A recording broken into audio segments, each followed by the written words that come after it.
تلک الایام نداولها بین الناس، کہ یہ جو دن ہیں یہ ہم لوگوں کے درمیان متداول کرتے رہتے، پھیرتے رہتے ہیں۔ بہت میں جب کچھ تکلیف ہوئی نا تو مسلمان بڑے پریشان ہوئے کہ یہ تو بدر جہاں پہ بے سر و سامانی کا عالم تھا، اس دن تو اللہ نے ہمیں بڑی فتح و نصرت عطا فرمائی، اور آج احد کے مقام پر ہمیں کفار کے سامنے بالکل نیچا دکھا دیا۔ اللہ نے فرمایا ان یمسسکم قرح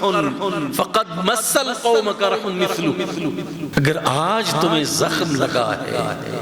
اگر آج تمہارا دل دکھا ہے تو کل بدر کے مقام پر بھی کسی قوم کا دل دکھا تھا، کسی قوم کو زخم آئے تھے، آج تمہیں زخم آئے، کل اس قوم کو زخم آئے تھے جن کو تم نے شکست دی ہے۔ تلک الایام نداولها بین الناس، یہ دن ہم لوگوں میں پھیرتے رہتے ہیں، کبھی فتح، کبھی شکست، کبھی ریسیشن، کبھی بوم، مختلف حالتیں،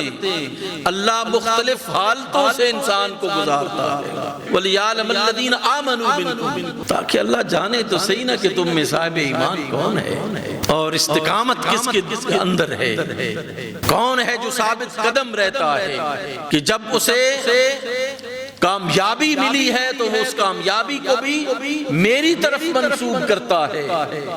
آج اگر وہ تکلیف میں ہے تو اس تکلیف کو بھی وہ میری طرف منسوب کرے۔ میں کارساز ہوں، میں رب، میں طاقتور ہوں۔ ان ابتلاء و آزمائش کی گھڑیوں میں جو شخص صبر کرتا ہے اللہ اسے کامیاب کرا دے دیتا ہے، اور جو چھوڑ جاتا ہے پھر وہ بھٹکتا چلا جاتا ہے، مختلف وادیوں میں، تباہی اور بربادی کی وادیوں میں پھر وہ بھٹکتا چلا جاتا ہے۔ ثابت قدم رہنے والا، صبر کرنے والا، اللہ کی ذات کے ساتھ جڑا رہنے والا، وسائل پر اعتماد کرنے کے بجائے اللہ کی ذات پر اعتماد کرنے والا، وہ کبھی بھی پریشان نہیں ہوتا، وہ صبر کرتا ہے۔ اس کے پاس دنیاوی مال و اسباب ہوں تو تب بھی نہ ہو تو تب بھی اس کا ان سے کوئی تعلق، کوئی غرض اس طرح نہیں ہوتا کہ وہ ان وسائل دنیا کا مجبور ہوتا ہے، بلکہ وہ اپنے رب کا مجبور ہوتا ہے، وہ اس تعلق کا مجبور ہوتا ہے، پھر وہ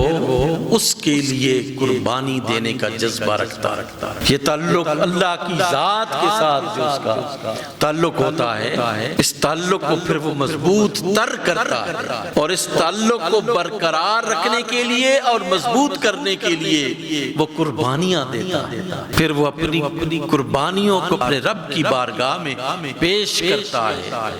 اور وہ قربانیاں اس کا رب اس کی قبول کرتا ہے،